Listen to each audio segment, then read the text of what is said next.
অন্যরা ব্যবসা করেন, কেউ অন্য কিছু করেন, কিন্তু সব মিলিয়ে আমরা বাংলাদেশি। বাংলাদেশ আমাদের সকলের প্রিয় ঠিকানা, আমাদের প্রিয় জন্মভূমি। অতএব বাংলাদেশের প্রতি আমাদের সকলের একটা ইতিবাচক দৃষ্টিভঙ্গি আছে। আমরা সবাই চাই আমাদের প্রিয় দেশের উন্নতি, কল্যাণ, মঙ্গল। আমরা জামাত ইসলামী আমাদের জন্মলগ্ন থেকে বাংলাদেশকে বিনির্মাণের জন্যে, বাংলাদেশকে গড়ে তোলার জন্যে, একটা দেশকে গড়ার জন্য শুধুমাত্র একটা সরকারই পারে না। সরকারের হাত অনেক বড়, তারপরেও এর বাইরে সামাজিক শক্তিগুলোকে, ব্যবসায়ীদেরকে, রাজনীতিবিদদেরকে, সমাজের সর্বসাধারণকে বেসরকারি উদ্যোগের মাধ্যমেও একটা সমাজকে এগিয়ে নিয়ে যাওয়ার অনেক সুযোগ আছে, যদি সেই সুযোগকে কেউ কাজে লাগাতে চায়। আপনারা জামাত ইসলামের ব্যাপারে দেখেছেন, আমরা যখন সরকারের জুলুমের শিকার, আমরা যখন বাধাগ্রস্ত, আমাদের চলার গতি যখন থামিয়ে দেওয়া হয়েছে, আমরা ঘর থেকে বেরোলে আমাদের পিছনে ছায়ার মতো কেউ কেউ লেগে থাকত। কোথায় বসি, কোথায় যাই, কোথায় খাই।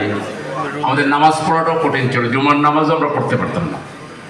এই অবস্থাও দেশে যখন কোনো বিপদ হতো, সামান্য কোনো দুর্ঘটনা ঘটত, আমরা অসহায়ত্বের খবর পেতাম, আমাদের আমির জামাত ইসলামীর নেতৃবৃন্দ, জামাতের কর্মীরা তৎক্ষণাৎ সাড়া দিয়ে আমরা মানুষের পাশে দাঁড়াই। আমাদের রাজনীতির মূল লক্ষ্য হচ্ছে মানব সেবা। আপনারা যদি সাংবাদিক বন্ধুগণ, আপনারা তো অনুসন্ধিৎস মানুষ, আপনারা খবরের আড়াল থেকে খবরকে, আপনারা ভিতর থেকে খবরকে বের করে নিয়ে আসেন। আমরা এই ঢাকা সিটিতে যে পরিমাণ মানব সেবামূলক কাজ করি, আপনারা যদি খবর নেন যে আমরা একটা রীতিমতো প্রাইভেট অনলাইন হাসপাতাল, আপনার ভ্রাম্যমাণ হাসপাতাল আমরা করে ফেলেছি। আপনারা যদি রক্ত চান, যে কোনো সময় আমাদেরকে খবর দিলে আমরা ওই ফ্রিজার রক্ত না, যেগুলো ফ্রিজে রেখে পরে যেগুলো ব্লাড ব্যাংক করা হয়, এরকম না, আমাদের অনলাইন ব্লাড ব্যাংক আছে। আপনি খবর দেওয়ার সাথে সাথে আমরা অনলাইনে সেই সার্চ করে সাথে সাথে একজনকে ফ্রেশ রক্ত দেওয়ার জন্য পাঠিয়ে দিতে পারি। আমাদের একটি বিরাট ব্লাড ব্যাংকের একটি বিরাট গ্রুপ আছে, আলহামদুলিল্লাহ। আপনার অনেক সিনিয়র সিটিজেন আছে যে অনেক সময় তার একটু টেস্ট করার জন্য যে ডাক্তারে যাবে, সলভেন্ট লোক, ধনাঢ্য ব্যক্তি, কিন্তু ছেলে মেয়ে নাই, বিদেশ চলে গেছে কিংবা তারা ব্যস্ত, তিনি হয়তো যাবো বলে যেতে পারেন না। আমাদের অনলাইন সার্ভিসে ফোন দিলে আমরা বাসা থেকে স্যাম্পল কালেকশন করে, ল্যাবরেটরি থেকে টেস্ট করে আবার বাসায় পৌঁছে দিই। এগুলো আসলে রাজনৈতিক দল হিসেবে আপনারা আমাদের সম্পর্কে মিডিয়াগুলো কিংবা অনেক সময় শোনার কথা, যে মানুষ যেভাবে আমাদের সম্পর্কে কথা বলে, আর বাস্তব জামাত ইসলামীকে যদি আপনারা যদি আসেন, আমরা ওয়েলকাম জানাবো, আমাদের অফিসগুলোকে দেখাবো যে আমরা আসল রাজনীতিটা কী করি। আমরা আসল রাজনীতিটা করি মানব সেবা, মানব কল্যাণ।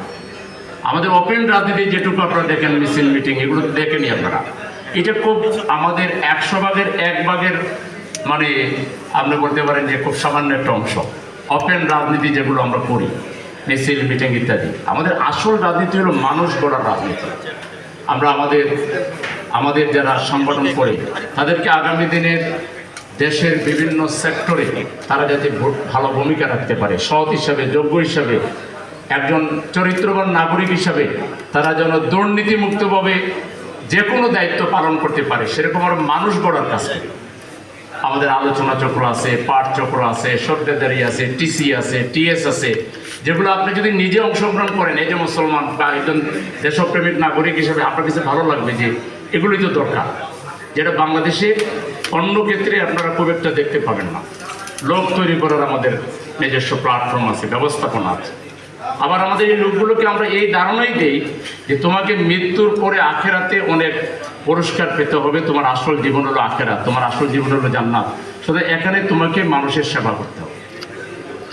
আমরা একেবারে মানুষের হোম সার্ভিস যেগুলো, খুব একটা ধরেন একটা ফ্রিজ নষ্ট হয়ে গেছে, এসি নষ্ট হয়ে গেছে, কারো হয়তো ফ্যান নষ্ট হয়ে গেছে, কারো হয়তো লিফট নষ্ট হয়ে গেছে, এগুলো আপনি সমাজে বাজারে যেগুলো আছে, সার্ভিসগুলো আছে, অনেক এক্সপেন্সিভ, এবং তারা অনেক সময় করে কি 2 নম্বর পার্টস লাগিয়ে দিয়ে আপনাকে আরেকটা বিপদে ফেলে দেয়। আমরা সেই ধরনের মানব সেবার একান্ত হোম সার্ভিস যেগুলো, সেগুলো প্রোভাইড করি। তাহলে আমাদের সচরাচর রাজনীতিতে যে কাজগুলো অন্য দল করে বা মানুষ আমাদেরকে যা মনে করে, বাস্তব জামাত ইসলামী তার চাইতে অনেক বেশি কিছু। সেটা আমরা ঢাকা সিটির জামাতের পক্ষ থেকে আপনাদেরকে ওয়েলকাম জানাচ্ছি। আপনারা যে কোনো সময় যদি ফোন করেন যে আমাদের যে কোনো একটা অফিস ভিজিট করবেন, আমাদের কাজগুলো দেখবেন পজিটিভ মাইন্ড নিয়ে, যে আপনার এই উপস্থাপনা দিয়ে, আপনার লেখা দিয়েও আপনি এসব ভালো কাজে অংশ নিতে চান, আপনার কলম দিয়েও তো আপনি ভালো কাজে অংশ নিতে পারেন, ভালো কাজকে প্রচার করেও তো আপনি। সাংবাদিকতার মূল কথাটা কি? দুষ্টের দমন এবং সৃষ্টের লালন প্রতিপালন।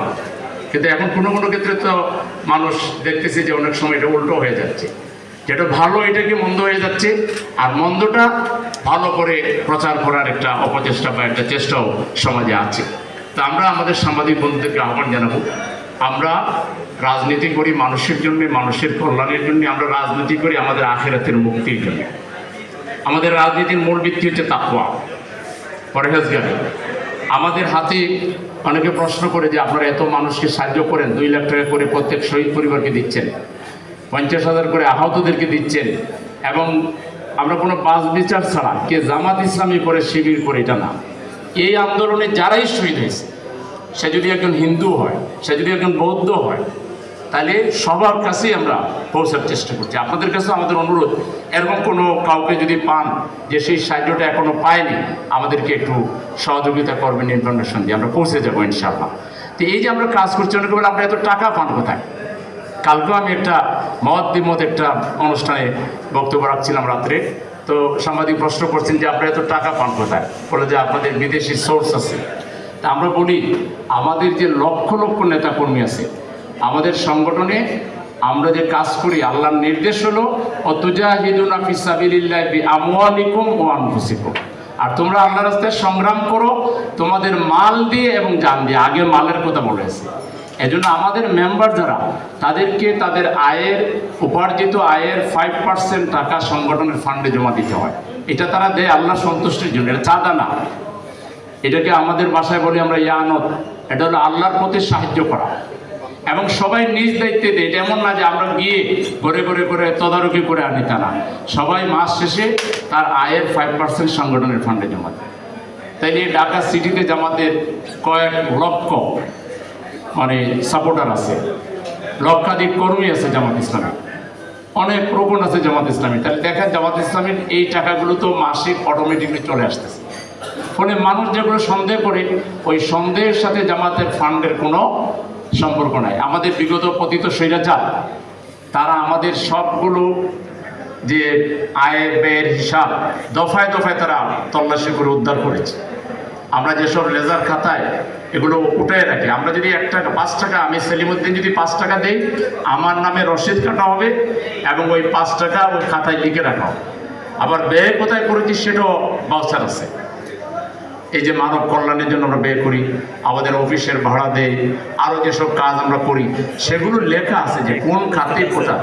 বাংলাদেশে একমাত্র ট্রান্সপারেন্ট পার্টি যে তার প্রত্যেকটা পাই করে টাকা আয়ও লেখা হয়, ব্যয়ও লেখা হয়।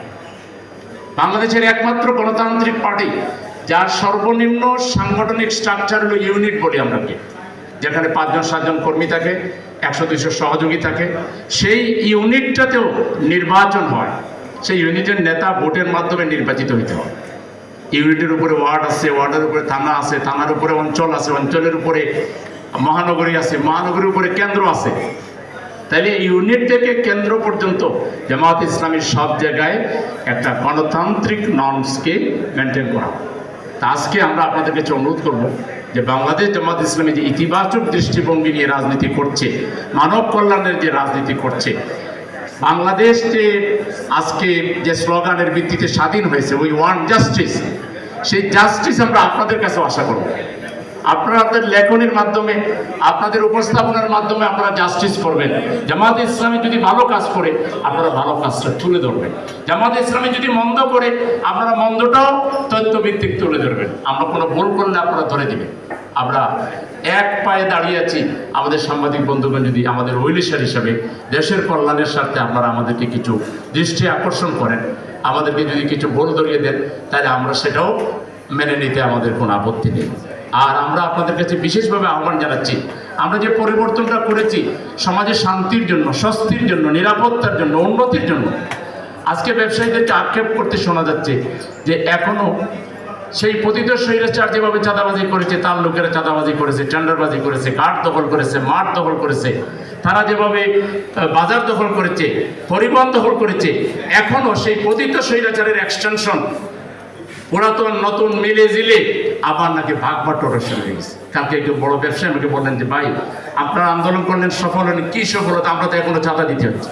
আমরা না, আপনি চাঁদা দিবেন না, আপনি চাঁদাবাজকে আটকে রাখবেন, সেনাবাহিনীকে খবর দিবেন, মিডিয়াকে খবর দিবেন, বৈষম্য বিরোধী ছাত্রদেরকে খবর দিবেন, আমাদেরকে জামাত ইসলামকে খবর দিবেন। আমরা দেশের স্বাধীনতার জন্য, দেশের সার্বভৌমত্ব রক্ষার জন্য, দেশের মানুষের মুক্তির জন্য আমরা আমাদের আন্দোলনের শুরু থেকে আমরা জীবন দিয়ে আসছি। আমরা সবচেয়ে বেশি রক্ত দিয়েছি। আমাদেরকে ফাঁসির মঞ্চে নেওয়া হয়েছে অন্যায়ভাবে, আমরা তারপর আপোষ করিনি, আমরা মাথা নত করিনি। সুতরাং কোনো অপশক্তির হাতে বাংলাদেশের জনগণ নিগৃহীত হোক, মজলুম হোক, এটা আমরা কখনোই মানব না। সুতরাং সকল চাঁদাবাদের বিরুদ্ধে, লুটতরাজের বিরুদ্ধে, ভাঙচুরের বিরুদ্ধে, সন্ত্রাসের বিরুদ্ধে জামাত ইসলামী ঢাকা মহানগরী উত্তর আমরা প্রস্তুত আছি। যে কোনো অন্যায়ের বিরুদ্ধে আমরা রুখে দাঁড়াবো। আপনারা সাংবাদিক বন্ধুরাও আমাদের জাতির মানুষগুলো একটু সাহায্য করেন। আপনারা তো সুন্দর সুন্দর রিপোর্ট করতে পারেন, এখন আপনারা শহীদ ফ্যামিলি একটু রিপোর্ট করেন না। এই যে মা বলছে, এই যে বোন বলছে, আমার স্বামী হারিয়েছি, আমার মাত্র 2টা ছোট বাচ্চা, আমার স্বামী ক্ষণে ক্ষণে আমাকে ফোন করে জিজ্ঞেস করতো যে তোমার জন্য কি আনবো, তোমার জন্য কি নিয়ে আসবো। আপনারা বলতেছেন আমাদের পাশে দাঁড়াবেন, এই কথাগুলো কি আপনারা আমাকে ডেইলি 4 বার বলতে পারবেন? ওই যে স্বামীহারা বিধবা বোনটি যে কথা বলছে, ওই যে সন্তানহারা মা যে কথাটা বলতেছে, এগুলো একটু স্টোরি আকারে আপনাদের এই সুন্দর উপস্থাপনা দিয়ে, আপনাদের কলম দিয়ে একটু জাতির সামনে তুলে ধরেন না। বিগত পতিত স্বৈরাচারের সকল সন্ত্রাস, দুর্নীতিটা একটু কাইন্ডলি আপনারা তুলে ধরেন না। ওদেরকে গ্রেপ্তারের ব্যাপারে আপনারা একটু আওয়াজ তোলেন না। এটা তো আপনাদেরই দেশ, আমাদেরই দেশ। একইভাবে এখন যারা চাঁদাবাজি করছে, আপনাদের ক্যামেরা নিয়ে একটু হাজির হন না, এদের ছবিটা জাতিকে দেখান না। রক্তের দাগ শুকাতে না শুকাতে কোন চাঁদাবাজেরা, এরা কোন গোষ্ঠী, এদেরকে জাতির সামনে একটু পরিচয় করে দেন না। আপনাদেরকে তো এখন কেউ আর ওই যে আগে বলতেন উপরের চাপ আছে, এখন কি আর কোনো উপর, এখন কি আমাদের প্রধান উপদেষ্টা, এখন কি আমাদের সশস্ত্র বাহিনী আপনাদেরকে ফোন করে বলবে এটা করিও না? এখন তো আপনার স্বাধীন। তাহলে আপনার চাঁদাবাজদের বিরুদ্ধে আপনাদের কলম ধরুন, চাঁদাবাজদের বিরুদ্ধে আপনাদের ক্যামেরাটা একটু ধরেন এবং উপস্থাপনা করেন, যাতে করে এই জাতিকে আমরা কলঙ্ক মুক্ত করতে পারি, এই জাতিকে যেন সত্যিকার স্বস্তি আমরা দিতে পারি, নিরাপত্তা আমরা যেন দিতে পারি। এই জাতির 18 কোটি মানুষ মিলে এই যে রক্তের ভিত্তির উপরে আমরা একটা যেন প্রাসাদ, একটা আমরা শান্তির একটা মিনার, একটা প্রাসাদ যেন আমরা তৈরি করতে পারি। এই জন্য সকলকে এগিয়ে আসার জন্য উদাত্ত আহ্বান জানিয়ে, আপনাদের সবাইকে স্বাগত জানিয়ে, আপনাদের সবাইকে আজকের এই অনুষ্ঠান শেষ পর্যন্ত আমির জামাত আসবেন, তার অনেক তাড়া আছে, তিনি হয়তো বক্তৃতা চলে যাবেন। আমরা আপনাদের কথা শুনতে রাজি আছি। আপনারা যদি কথা বলেন, আপনাদের কথা শুনে খাওয়া দাওয়া করে ইনশাআল্লাহ আমরা একসাথে এখান থেকে বিদায় নেব। সেই পর্যন্ত সবাইকে ধৈর্য ধরে আমাদের সাথে থাকার আহ্বান জানিয়ে, আজকের এই অনুষ্ঠানে আসার জন্য আন্তরিক অভিনন্দন জানিয়ে, শুভেচ্ছা জানিয়ে আমার কথা এখানে শেষ করছি। আল্লাহ হাফেজ। আসসালামু আলাইকুম ওয়া রাহমাতুল্লাহি ওয়া বারাকাতুহু।